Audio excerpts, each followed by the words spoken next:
finish something. You can't show anyone or publish a half-finished chapter or like 2/3 of a book. The words at that point can't go any farther. The key to being able to advance something is to finish it, in my opinion. And the thing is, I think there is an allure in not finishing a story. The reason why, I think, is because when a story is in your head, it's a living thing that changes. But once it's done, and I do mean done, like you're done editing it, you've let it go, it is out into the wind, it freezes. It becomes a statue made of marble. There are no more changes that go into the story from you.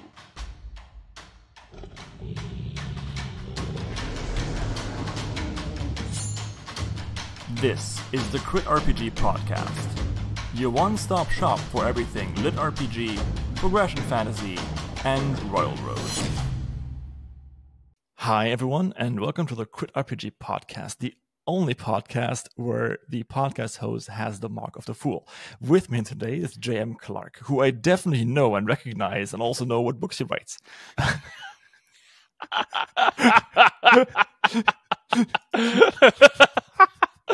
Oh my goodness. It's a pleasure to be here, Maddox. Absolutely. I, writer of Jake's Magical Market, I'm very glad that I'm here. I'm kidding, folks. Oh my god, that has hit me for like 5,000 damage. Oh god. In my head, I have Wayne June going, a devastating blow. Amazing. Yeah, like that guy is basically like the narration of my entire life. He's great. But yeah, so obviously you write Mark of the Fool. Yes, and Runeseeker, but yes. And Runeseeker. Ooh. Mm-hmm. Ooh. I co-write that with Carter J. Thompson, but yeah. Ooh. I haven't met them yet. He wasn't at Dragon Con, so unfortunately he couldn't make it this year. He was too busy getting back from a lovely, lovely cruise, which I was highly jealous of him for. But yes. Yeah. Cruises are nice. I spent the entirety of my cruise. We were doing not a cruise, a sailing voyage through the Caribbean over New Year's, and I spent most of it in my cabin editing my book. But it was super nice because I could just like go up to the bar, have a nice drink, look at the water, chill a little bit, and do whatever the fuck I wanted, and have food 3 times a day. And yeah, it was actually pretty good. I enjoyed it. But okay, enough about cruising around. Let's talk about books. So tell me, whichever one of the two you want to do first, Runeseeker or Mark of the Fool, why and how that book and wherefore? Okay. So when you say wherefore, what do you mean exactly? I'm just being funny, and you should probably like focus on the first two. Okay. Okay, so Mark of the Fool. Mark of the Fool's birth was, it's going on, it's past 3.5 years now. It was early 2021, I would say. So back then, I was at the tail end of a master's, and I was on Royal Road. I had just finished another book called Ogre's Pendant, which will eventually be released on Amazon under the name Oath's Blood and Coin. And I'd finished the book 1 of that, and I had taken a break to finish my master's. And while I was finishing it up, I read a lovely book by someone who casually farms by the name of Beware of Chicken. And that absolutely captured my imagination. I loved that book to bits. It was the right book at the right time during the darkest days of COVID. And at the time, I had the oddest thought, because I was looking to write something else for Royal Road, and the thought was, what if Beware of Chicken and Mother of Learning were the same book? Like, which is sort of an odd take, but that was just the thing. Like I wanted like some of the coziness at the time of Beware of Chicken, as well as like Mother of Learning was actually my gateway into Western progression fantasy, and is still to this day one of my favorite books in the entirety of the genre. And I absolutely loved it. And I just thought, okay, like, Mother of Learning, but a little softer, friendlier characters, a bit of a softer world and stuff like that. And then I had a whole bunch of different ideas, because a lot of my creative process is generating ideas and then casting them aside for later, sort of bits and pieces. There is an entire junkyard in my head of half-finished ideas here and there.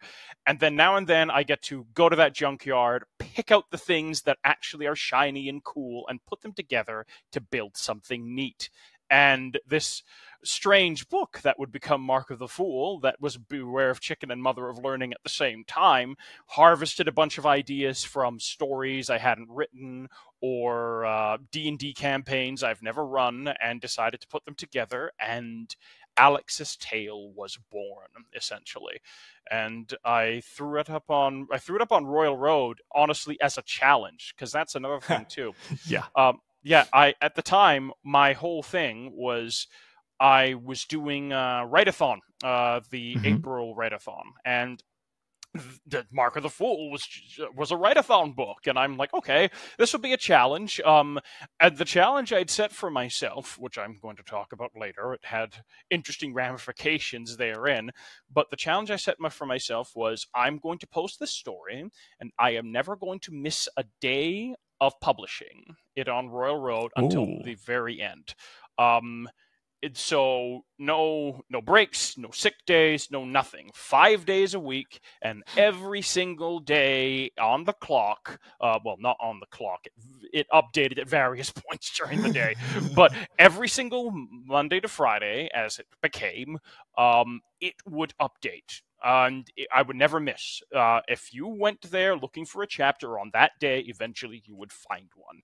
And I did it. But also, I didn't expect to write 10 books in 3.5 years, so that had different connotations than I originally planned for. But yeah, so that was the birth of Mark of the Fool. All of this, all of its spread, and the wonderful people that I met through it, and the things that it's done on Amazon and stuff like that, that was never intended. This is a runaway train that I am desperately holding on to, wondering what has happened. So, but yeah, that's the birth of it. So I would love to tell you that, oh yes, I planned this entire thing from the beginning, and I knew Mark of the Fool would be this phenomenon on Royal Road and stuff. No. It was like completely by accident, and I'm still wondering if I'm dreaming to this day. Most of us are just like stumbling, like stumbling up the stairs, right? It's really weird. Of course. Yep. Oh my God. Absolutely. It's so true. But I mean, like, obviously it is a big hit. And I mean, do you also want to like briefly talk about Runeseeker? Yes, absolutely. So Runeseeker is a lit RPG. It is a lit RPG with a lot of progression fantasy bones in it. It's a native protagonist, Hiral, and his setup is just a wonderful one that I really like. And I wax poetic about Runeseeker a lot, because I find in co-writing, not all the ideas of my own, and I find I'm much more comfortable praising the ideas and the writing of my co-writer over that of my own. So when I'm like, oh, this is a wonderful protagonist, it sounds like, oh wow, this guy's arrogant. But no, it's my praise for a lot of Carter's spirit and his ideas and his writing that for his part that goes into Runeseeker. But yeah, that one actually, the genesis, the seed of Runeseeker, was not in my head. It was in Carter's. We met through my publisher, and he had this idea floating around for the story of this young man on a floating island who was the only person of his people that could not activate his powers. Haral's people, they have these tattoos powered by sunlight, and that gives them these fantastical magical powers, and he was the only one that couldn't do it. And his story of how he grew into power, and he told me this idea, we chatted about it, and I got really, really excited, and then together we decided to create it and make it happen in one's place. And it's been a wonderful journey. Carter's writing voice. I have multiple writing voices, but his are very similar to a number of mine. So that it was like a key going into a lock, two puzzle pieces fitting together. It's been a lot of fun. And to those that are co-writing, I will say immediately, I think a what's the word? A secret sauce to the success of a co-write is to make sure that you, as two writers, are already naturally aligned, because there's a lot less fighting involved if you do so. Me and Carter just kind of smoothly go along, and I've heard other people talking about, oh yes, we've had to have these conversations, and I'm like, what? We're just having fun. Like, yeah. I was co-writing a book with another friend of mine. It will never see the light day. We quickly discovered like a huge problem with the motivation, but that's neither here nor there. But definitely, if you have someone that you just agree with and it's just fun to hang out with, and you can just do it every day, man, that's good. It's really fun. Yeah. Absolutely. And if neither of you are like super nitpicky, but I want to ask you more about the basic mechanics of co-writing in your case. How do you do it? So essentially, it varies. I will write a certain part, or Carter will write a certain part, and then the other person will go over that part and make sure that the voice matches and that no one did anything insane partway through there, so we each write, and then one edits each other's work. And depending on how busy one is over the other, sometimes one will write more of a certain part, and then the other will edit, and then the other person will, and then at another time, the other person will write more of a certain part, and the other person will edit. And that's basically the conversation that goes back and forth. By the end of it all, after everyone is read and edited and gone over each other's parts, it somehow becomes a cohesive book. It's a fairly simple process. I think other people do it a bit differently, but it's worked for us so far. So yeah, nice. There's so many different ways. The last person I talked to who co-wrote was Damian Johnson, I think. And he writes by Mort together with another author. Fantastic! And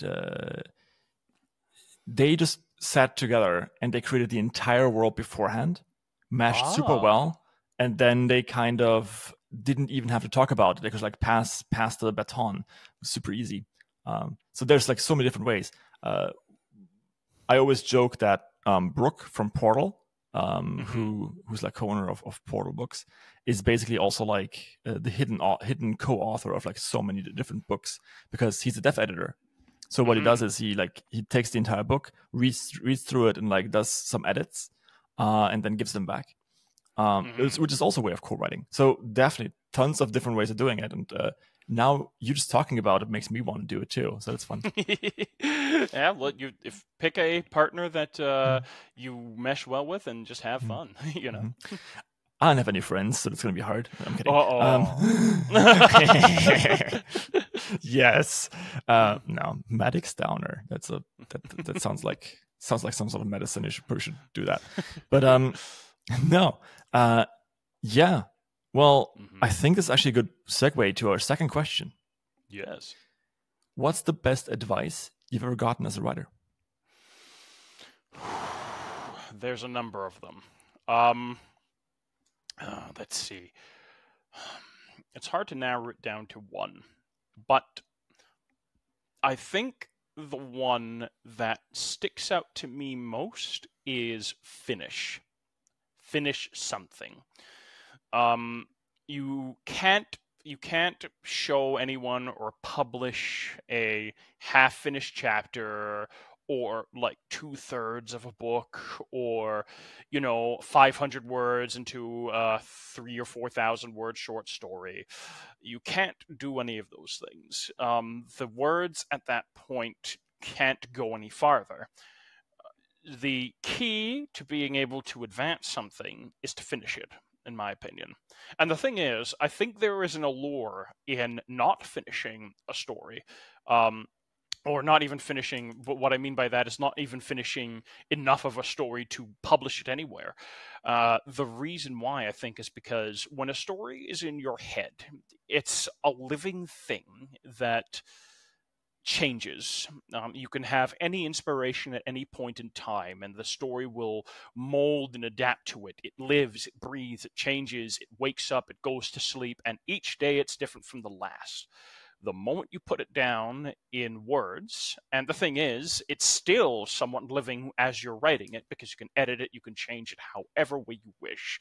But once it's done, and I do mean done, like you're done editing it, you've let it go, it is out into the wind, it freezes. It becomes a statue made of marble. The changes, there are no more changes that go into the story from you. Now, there is an addendum to this, which actually segues into the other piece of writing advice that I think I will mention here. The thing is that it's now stone. To you, it is now immutable. And I think there is at least for me, there is something of a bit of grief that goes through me in that process, because while I'm proud of a finished story, it is no longer a living, breathing, changing thing that accompanies me in my head throughout my day. And I think that might be some of the allure, not to mention anxiety, of not finishing. But again, if you want to do this either to show people or to make money, to have a career with it or any sort of thing, you have to finish something. And that, I think, is the key. As a matter of fact, at a convention up here in Canada about 15 years ago, I think one of the authors at a panel at the time said that 90% of writers end up 90% of I think they said 90 to 95. I don't know where they got this percentage from. They might have just made it up, but it makes sense to me, where 90 to 95% of aspiring writers fail because they never finish their work. So that's just it. Just finish. But at the same time, and this is where I segue into the second piece of writing advice. My good friend, he writes War Mage, an author by the name of Mr. Stevenson, D.G. Stevenson. He gave me this advice ages ago, wherein back then my writing was very much when I did a description back then, oh my God, I wrote you a dictionary entry. I described every single character's pore, every movement, every single fabric of their clothing and things like that. And the one thing, I think we were having a discussion about Dungeons and Dragons, ironically enough, in DMing, but the one thing he said was, it doesn't matter what you put on the page. Every single person's image of what you write down is going to be different. Because the thing is, a story is not a visual medium, and our brains bringing our own experiences and our own imagination to form the pictures. That is the lens through which you see the world, and that is the lens through which you create the images of the story. So in the end, it doesn't matter. You could write 10,000 words to describe one person, and in the end, every person that reads that, even if they absorb every single word you wrote, will have slightly different 10,000 different images of that person. So basically, write descriptions to a certain degree, but don't sweat it. Let that work for you. Get to the points get the, what I call anchor points, the major things that help create the rest of the image in someone's mind, and allow the reader to just imagine it. I mean, that's why we're all reading fantasy in the first place, isn't it? So, and I think don't fight that process. Let it work for you. Definitely. There's 2 points on this, like the finishing part and this part. The second, I think we can do first. Have you ever heard of a thing called the hermeneutic circle? No, I have not. Tell me.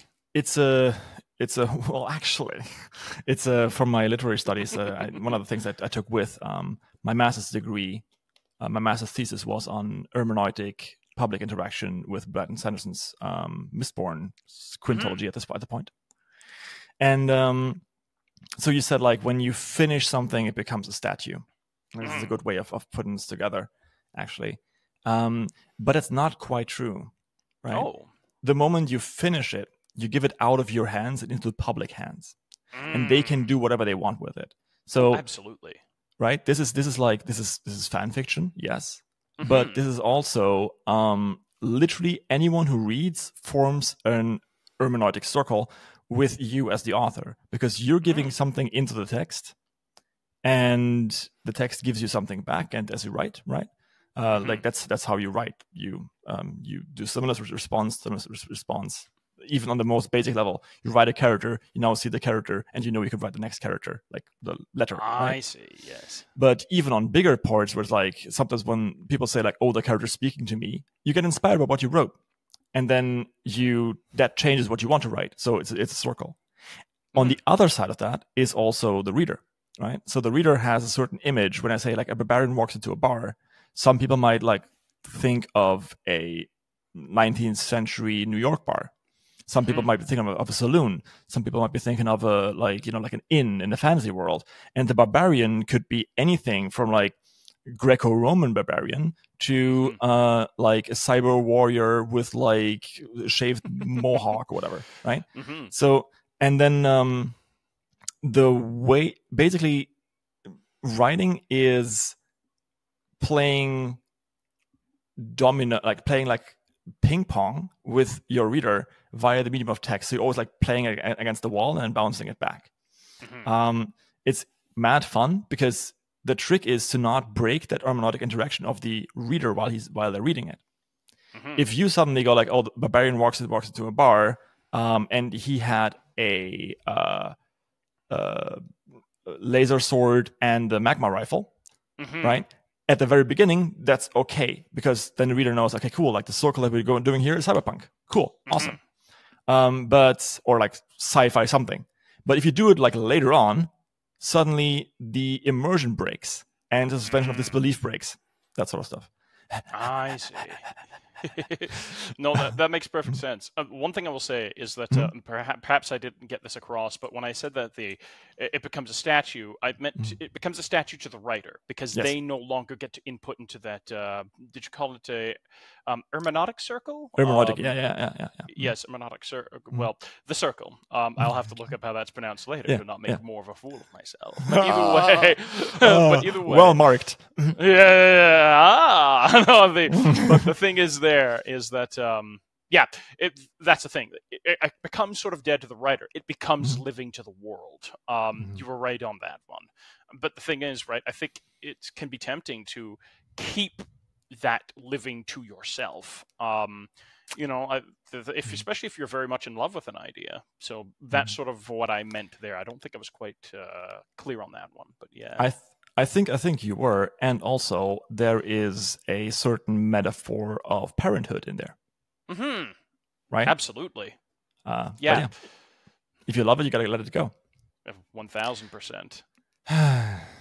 Thanks, Mom. Thanks for cutting me off. No, no. This was 10 years ago. No, I'm not bitter anymore. No. I'm doing okay. I really love my mom and my dad. Yep. But the other part is the finishing.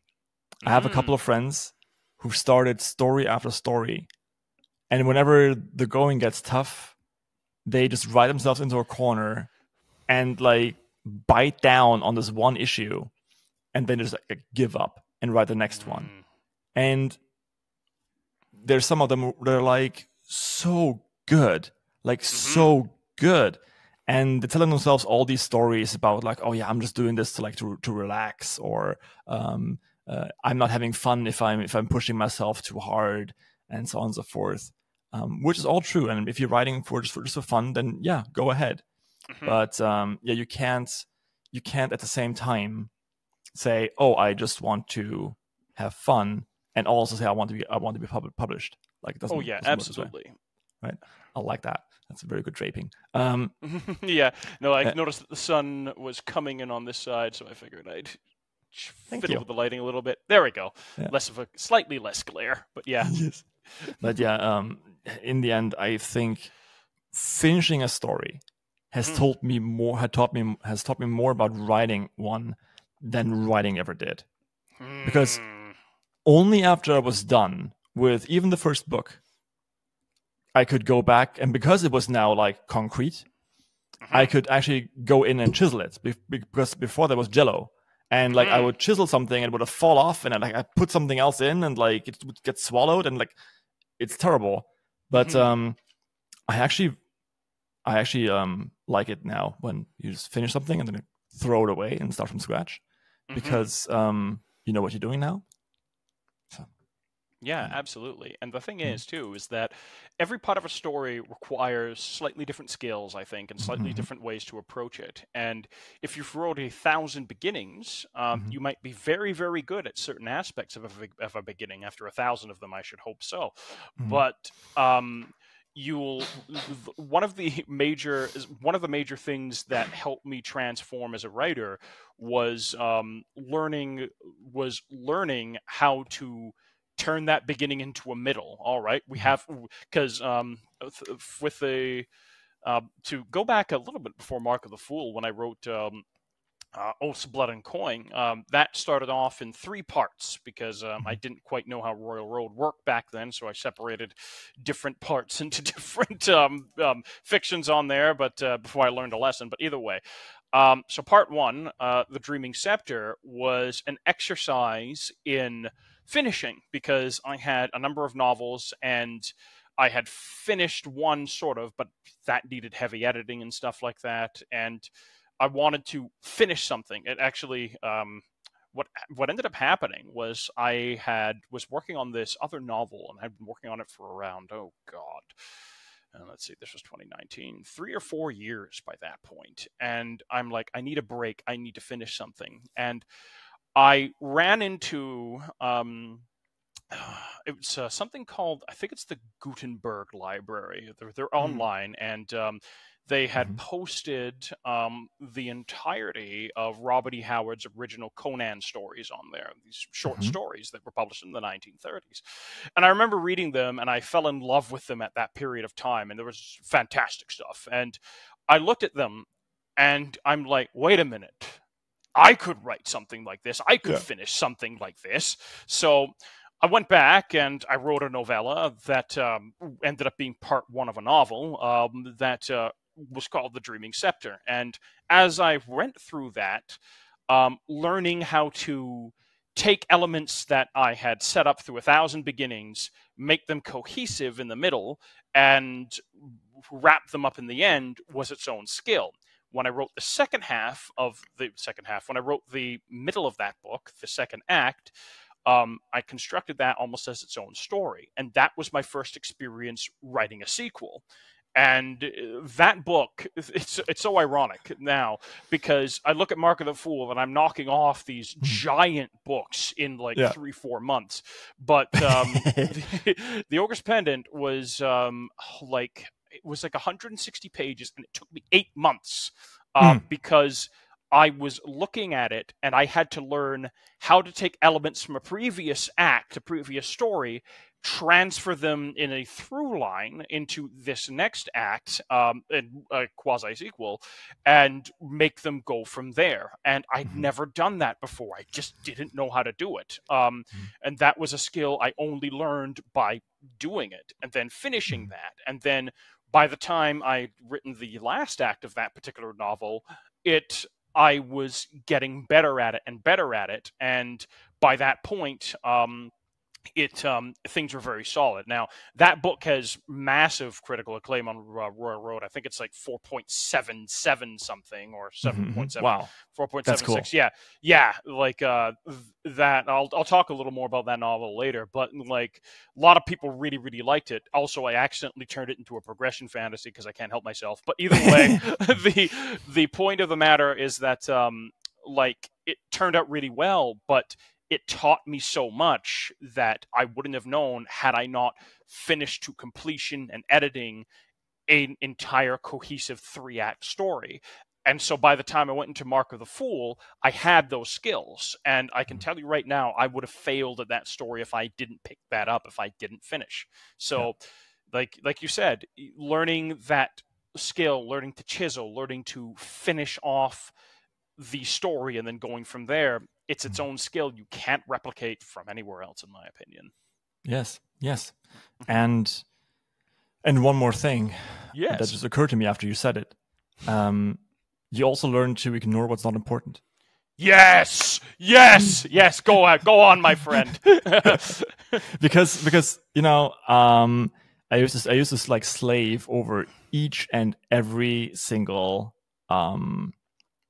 paragraph. Like, oh, is this prose good? Is that good?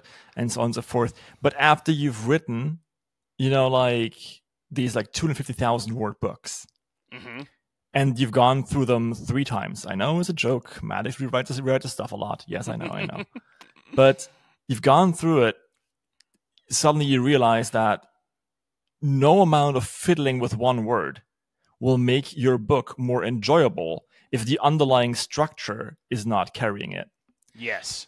And what actually matters most is getting the structure down so you can change that, and then you can fiddle with the prose. Exactly. Right? Then you can procrastinate if you want to. But right? It's gotten to the point where actually I've started plotting. I started plotting in a way that I have never before, because I first plotted. I wanted to hear what you want to say in a minute.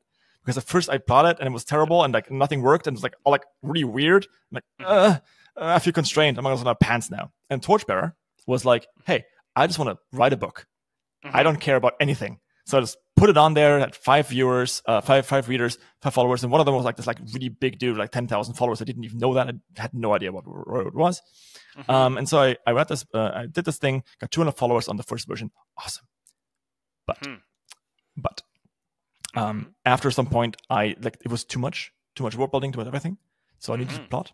And suddenly, now what I do is I write down the basic plot of like, this needs to happen. This is what I'm looking forward to. This could be a cool power, that sort of stuff.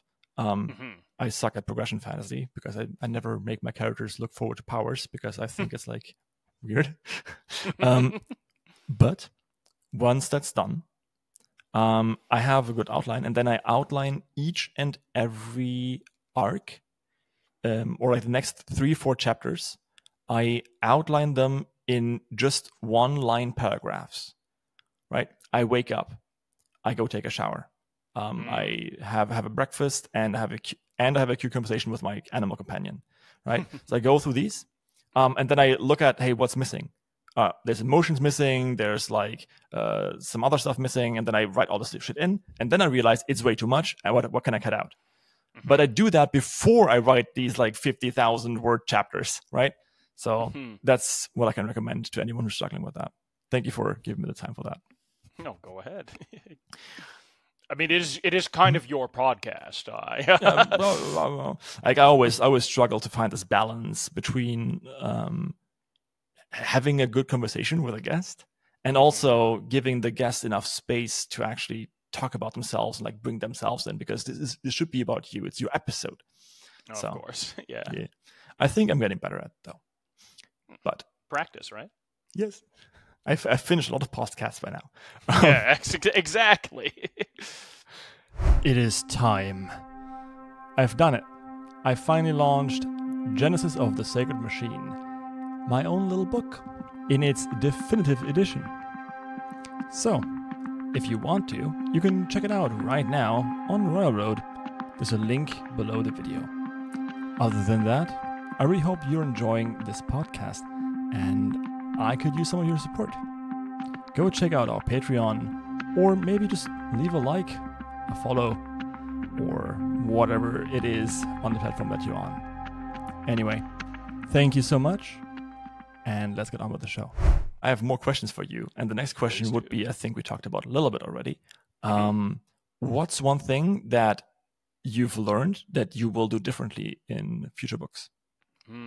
Okay, so for me, the one thing I will say is it's not so much the writing aspect that I'm looking to change at the moment. You know, there's nuts and bolts things that I'm changing that I've looked at over time as I've gained more and more skill. But the thing that really sticks out in my mind now is scheduling.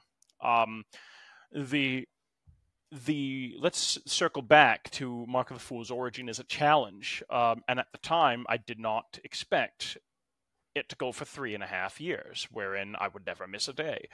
And quite frankly, toward the end of that challenge, which I did fulfill and I'm very proud of, had negative impacts on my health, on my mental health, and on just a lot of different things.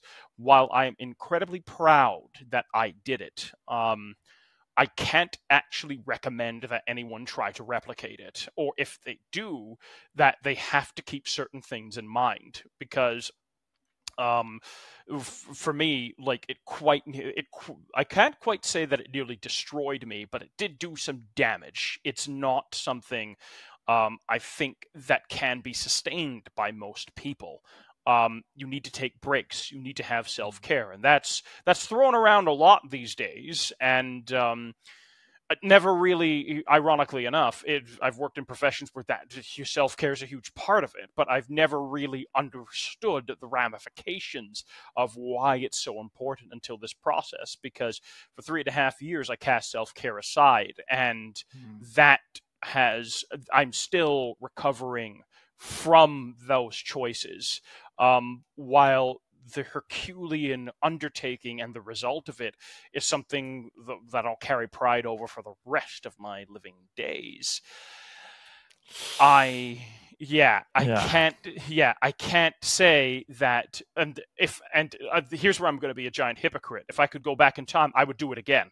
But would I ever do it again now at this stage in my life and my journey as an author?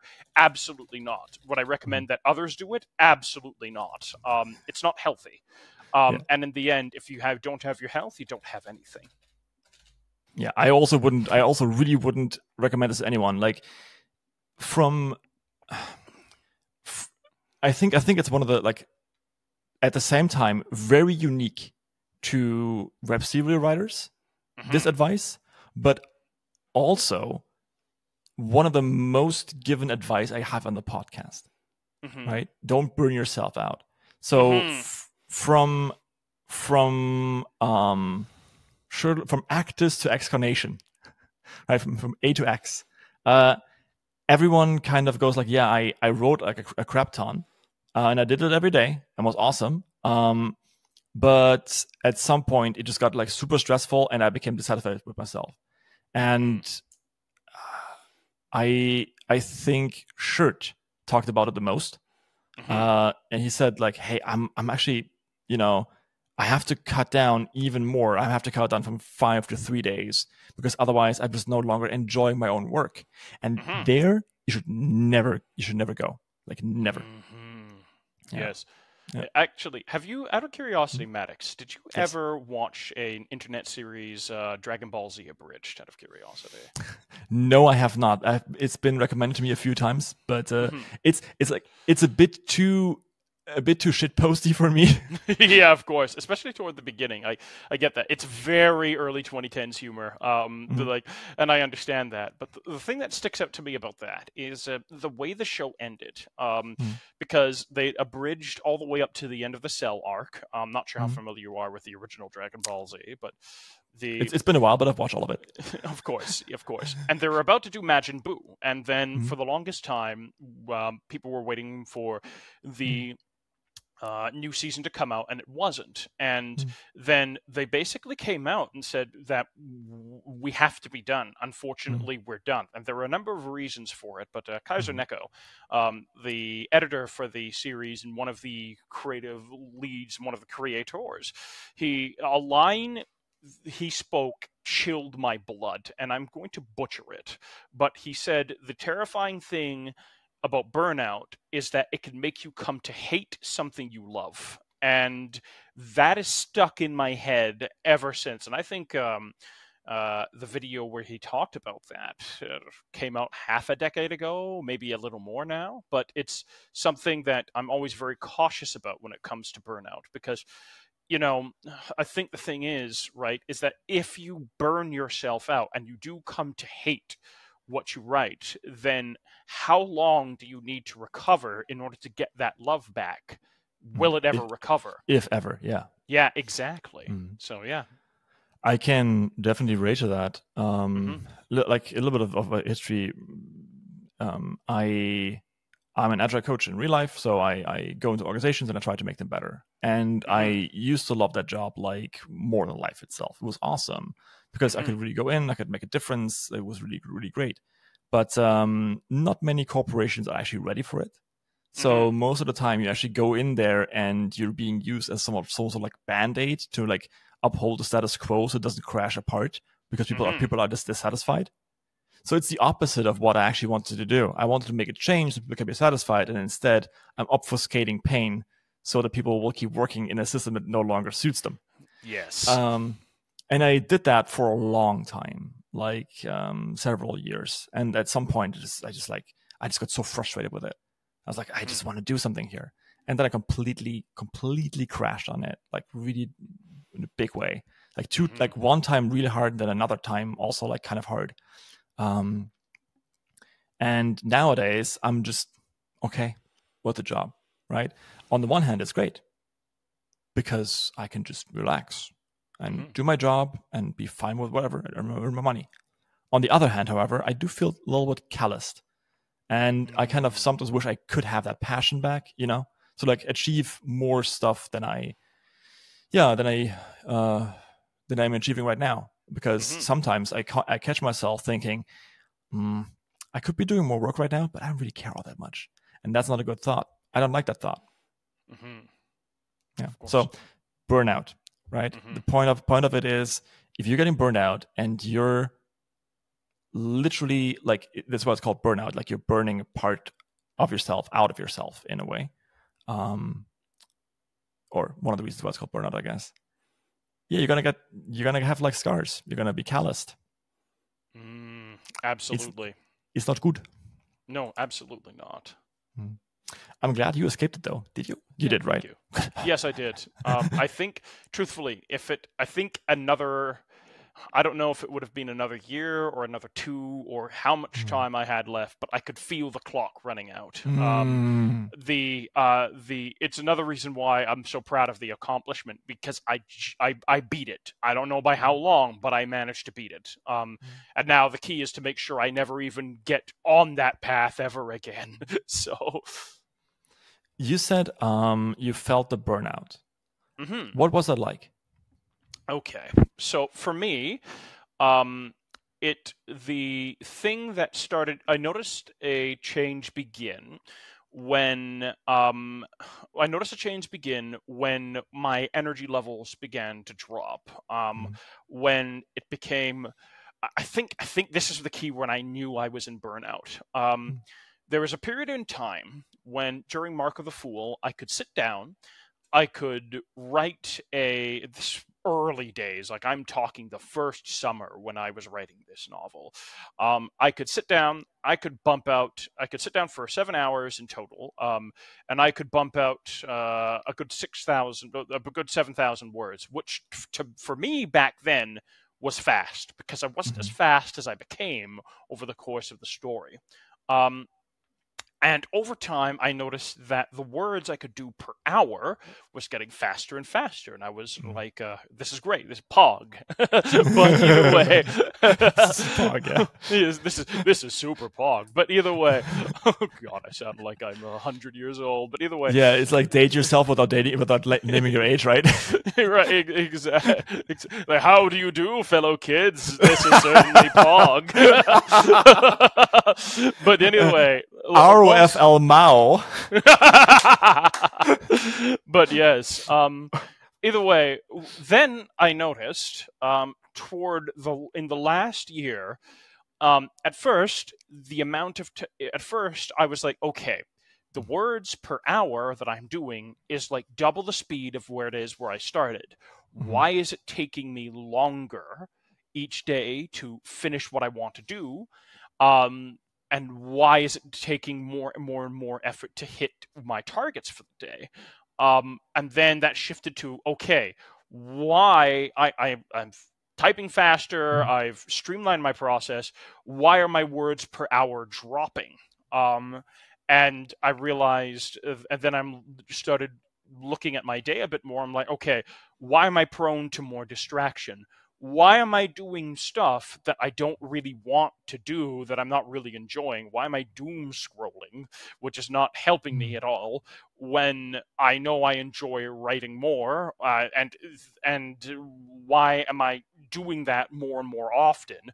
And then it got to the point where I'm like, okay, why am I doom scrolling instead of doing other stuff that I enjoy? Why am I like the shows, my to be watched, my to be read just kept expanding, and I'm just there on Reddit like mindlessly scrolling through various things, and I look at and then, or even like even video games, or like there's certain video games that I was looking forward to playing, and that I'm just like on social media, on different websites, mindlessly going from one YouTube short to the next, not even absorbing what I'm taking in. And that's when it hit me, something had changed, and something had changed hard. Before the actual podcast itself, we talked about avoidant behaviors, and I was engaging in more and more and more of them. And my motivation was dropping, and that's when I realized, yeah, I've been punching through burnout, and I've been punching through the beginning of it probably longer than I anticipated. Not anticipated, but longer than I even realize at the moment. And by there, I was in the last year of Mark of the Fool, and I'm like, okay, I know I can finish this off, but now I know there's a timeline. There is a timeline when eventually this will catch up with me. And the question was, am I going to make it, or am I going to be forced to break my challenge and take a break before the end? Luckily, I actually managed to finish before that set in. And let me tell you, so my one terror was I would finish the story, and it would turn out that I was deeper in burnout than I thought I was, and I would do a really bad job, and I'd only find out when all my patrons and Royal Road readers would draw their torches and their pitchforks and start looking out for me. But luckily, I finished, and everyone was going on about how much they liked the ending. The one that sticks out to me was John Bierce was one of my patrons. John. Yeah, absolutely. And he said, you stuck the landing, and that's like a challenge on a story like this, but you did it. You stuck the landing, and that's when I knew. I'm like, all right, I did it. I beat it. But, you know, never again do I ever want to get into a situation where I'm writing a story and I realize, oh God, I'm racing against the clock, against myself and my own health. Hence why the schedule changes going forth. But yeah. It can hit literally everyone. And I know this is probably going to sound like really weird, because we were talking about like Wayne June earlier. I've been like listening to the Darkest Dungeon like combat soundtrack while I was writing. But I keep thinking about this quote, like, prodigious size alone does not dissuade the sharpened blade, right? Like, it doesn't matter if you're like 2,000 followers or 15,000 or like 100,000, or if you're George R. R. Martin or Patrick Rothfuss. It will hit you. It will hit you hard. And trying to push through it, like once you're like really hitting it, right? Then pushing through it will only make it worse. I'm noticing it in myself right now. I'm doing 4 jobs at the same time. I'm writing, I got a podcast, I got my real job, and I do like other stuff, like I do like the agent stuff. So it's beginning to get a bit much, and I'm like recognizing also, oh shit, I have like this entire list of books. What I'm doing now is I'm actually like setting aside a certain time each evening where I don't work. I force myself like absolutely not work at all. And instead, I just read books for funsies. Nice. Right? Yeah. And like watch, like maybe I just watch like some anime. Maybe I hang out. Also, my weekends, my entire weekends, like in the mornings, sure, I'll write. But the rest of the weekend is completely blocked for hanging out with friends and meeting my girlfriends or whatever, right? So that sort of stuff. But yeah, okay, good. Thanks for sharing that, and thanks for talking about it. It's not easy, I know. Course. Well, I think if we all hide it, then that just perpetuates the cycle. So. Yeah. The cycle must be broken. Of course. Okay, so now for towards the end of the podcast. Yes, I English sometimes. Tell me a little bit about one book that you love, and tell me why is it awesome. Oh boy. You see, now I have a choice here. I could either go, okay, here's this well-beloved on-genre book that I could go on and on about, and everyone knows it, everyone loves it, and everyone will nod their head and agree with me as I expound the wonders of Mother of Learning or Cradle. Or I could get weird, and I think I'm going to get weird. So let's do it, yeah. Yeah, right. So there's a series of novels started by one William King. The Gotrek and Felix series. It is a series set in the Warhammer Fantasy universe, and it is oh my god, I said series and series like yes. Let me just put my iPhone away.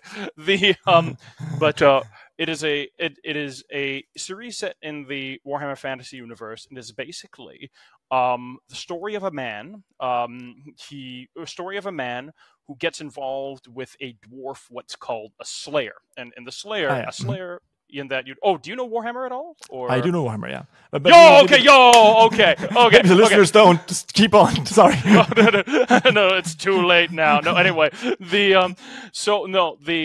dwarf slayer is someone that, for the readers that don't know, is someone that essentially, in the dwarven culture of that world, has done a crime so terrible that they must go on a death quest in order to atone by dying in battle against terrible monsters. And the main character, Gotrek, he is one of the least successful slayers of all time because he is so unfathomably badass that he keeps killing everything that tries to destroy him in battle. And the story is told from from the perspective of Felix, as what's called his rememberer, basically the person that's going to write down his tale at the end of it all, and how they go on these adventures throughout the Warhammer world, fighting all these terrible villains and all of these, meeting all these horrifying monsters and stuff like that, and how they crash through them over and over and over again.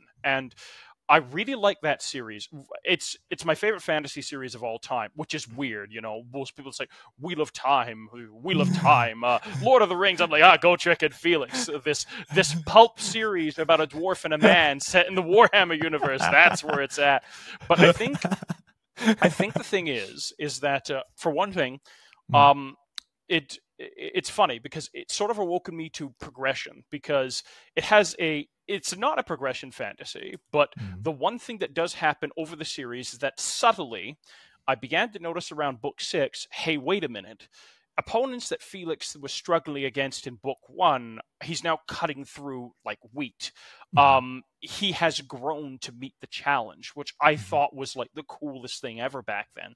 That sort of awoken me to characters growing throughout a fantasy series. But the other thing is, I think it has, in my opinion, it's perfected the formula for actually having dark content in fantasy, while still being able to be read and enjoyed as a power fantasy. Because the thing is with Gotrek and Felix is that, I don't want to spoil it, but the main characters, despite the fact that the Gotrek is on a death quest, you can be guaranteed that for most of the series, and I won't say where that might or might not change, but for like most of the series, Gotrek and Felix, they're the title characters. They're going to make it out of the books. They're going to come in, they're going to fight their opponents, and they're going to leave. But where a lot of the darkness and tension comes in is with the side characters, the communities they meet, because all bets are off when it comes to them. Yeah. So Gotrek and Felix are the comfortable pillar that allow you to engage in a darker power fantasy through a lens of relative power and safety, in my opinion. That's awesome. Good yeah, point. Yeah, absolutely. And I think I've seen very few books do that. Robert E. Howard's Conan does that a little bit. There's some progression fantasies, some Korean progression fantasies that sort of do that. You see a little bit of that in my favorite my favorite lit RPG of all time is The Second Coming of Gluttony. It has some weird stuff in it, but it also does that, wherein the main characters, likely are going to get through, but there's some dark shit that happens in the rest of the world, which I really like that. That's my favorite place to hang out in. So yes, so for folks out there, in the 90s, people thought like Drizzt was king. Nah, go try Gotrek and Felix. Go back, go get it. But Go get it. Yeah, awesome. Yeah, I always like it when people like recommend lesser known books, right? Because it's kind of like going to church and asking like, "Hey, can you recommend your favorite book?" It's like the Bible, of course, right? So, oh, thanks. I never would have guessed, but yeah, thanks, Betty. That's really helpful.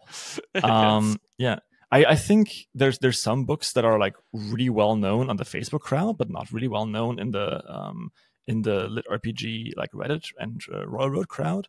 Because it's never been on Royal Road.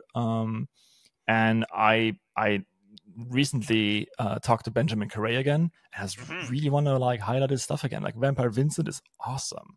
It's really really really fucking great. I think I remembered one novel that's also kind of like what you described. In some sense, The Perfect Run is like that. Because you have like the main character, and yes, there's heartbreak, there's heartache, and there's death, but you always know, okay, cool, like we can try again. And that's what makes that story so good. And people's like, oh, there's no stakes. Fuck yes, there are stakes. Oh, absolutely. Right? Like you see the same thing in Mother of Learning. Zorian is going to loop back, but the horrors that happen during each loop are still important. They still stay with Zorian, and they still stay with you as the reader. Same thing with All You Need Is Kill, which is a time loop, a Japanese time loop story, one of my favorites of all time, maybe my favorite time loop story of all time, which that one gets very dark. But again, the loop comes back to the main character and the loop, and you can try again. Yeah, and like what I like in time loop stories sometimes is if there's a real chance you will never hit the perfect loop, right? If like no matter what you try, like sometimes it just might not work. And also I feel as though like saying, oh, in a time loop story nothing really matters because you can try again. It's kind of like saying like, hey, I had friends in childhood that I no longer hang out with, and they didn't matter because I made new friends. Like that doesn't, right? Yeah, sure, it's a bit different, but it changes when you think about it as more of like different possibilities that will never happen. Which, and this is going to be like a little bit heavy here. Someone dying and you being sad about it is not you being sad that they are dead. It's you being sad about not being able to have all the opportunities and having all possibilities of the future with them erased. Right, which is why death feels a lot like a breakup, or a breakup feels a lot like death. I should rather say that was of course. But that makes perfect sense. And the thing is, like, it's another thing that I thought of that I tend to think about when it comes to character death, even because my opinion is that a lot of where I was influenced in my writing was during the 2010s, when a lot of writers, both amateur and professional, were trying to write their own Game of Thrones, and a lot of writers, and another one too. My favorite manga of all time is Berserk. I was always going to ask you about that, but yeah, okay, yes, exactly. And the thing is, I find a lot of imitators of Berserk and a lot of imitators of Game of Thrones, they only get the surface. Angry man or sad man and lots of people dying or having terrible, terrible things done to them. And the thing is, during that period of time, a lot of stuff I was reading had so much character death that I found it exhausting. And the thing is, in my opinion, unless you have a time loop or a resurrection mechanic, the idea of character death is, as an author, the way I look at it is, when you're about to kill a character, you're about to kill everything that they could be. That you talked about those opportunities, everything they are, everything they could become, and every single bit of potential they have as a living, changing character in the story. So you better do the math and make sure that what you get out of their death outweighs what you could get out of them by being a participant in the story still. So, yeah. And I think that's a very good point. It elicited something out of me. And that's what Game of Thrones does so well is that it says the death is inevitable, but the characters act as though it's not.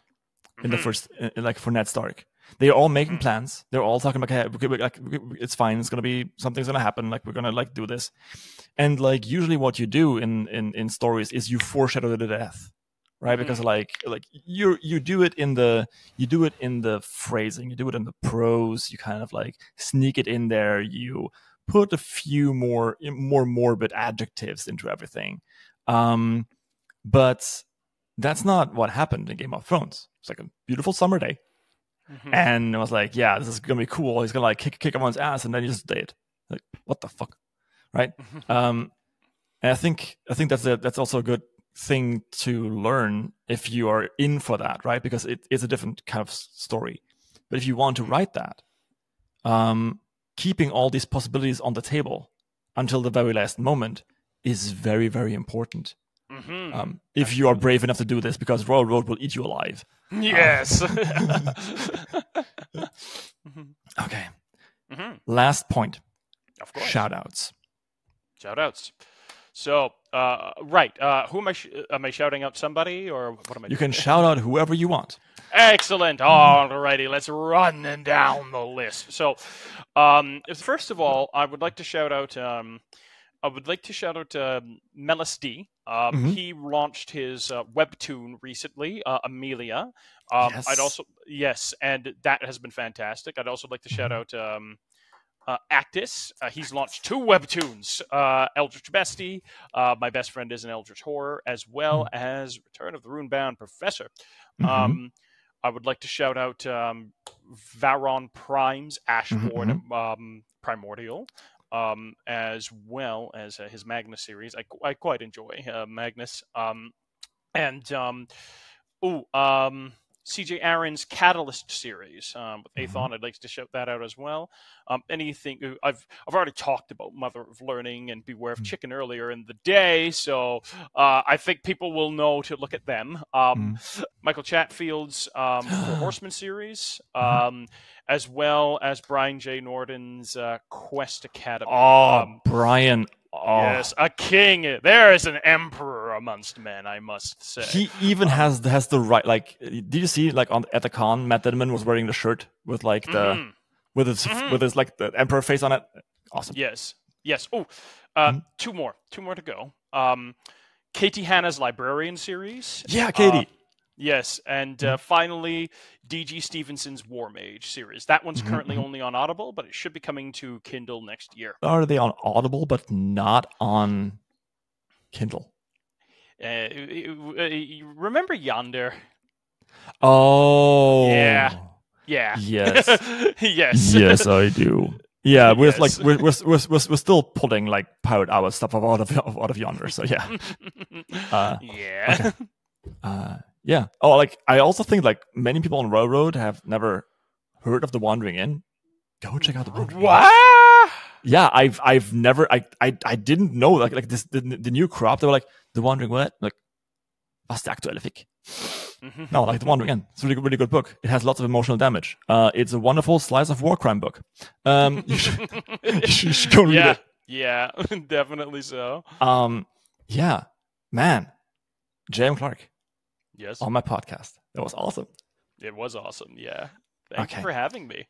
Yeah, absolutely. Like we're gonna keep talking for a bit longer, and I'm gonna put it Mm-hmm. into behind the paywall so that I can like finance my editor actually, because he's going to have to do overtime. Of course. So if you want to listen to more of J.M. Clarke and I talk about writing and life and stuff, go ahead, come join our Patreon. I also have, I think, at least an hour. Yeah, at least an hour of bonus content for every other episode. So if you want to listen to Shortaloon, Zogarth, Maxime Doran, Brian Norton, by the way, who has like 2 hours of bonus material on there, just go and check it out. I think I'll also soon like open this option where you can like buy individual episodes for like $3. So if you're into that, you can also do that. And last but not least, do you have anything to say, any last words before we close this off? Any last words? How ominous. Everyone says that. Yes, of course. Let's see here. I think the best thing that I can say is, because we had an aspect of self-care in this, is take care of yourself, and there is only one of you. There are over 8 billion people in the world, but to you, the person listening or watching this, there is only one of you. And if you don't take care of yourself, who will? Take care of yourself, take care of your relationships, take care of your body and your future. That's all I can say to that. Again, you're the expert on your own life. The way you take care of yourself is up to you. But please do it. Yeah. Yes, I have nothing to add. Thank you, everyone, for listening and or watching, and I'll see you next time. Bye-bye, people. And if you're on Patreon, the show goes on.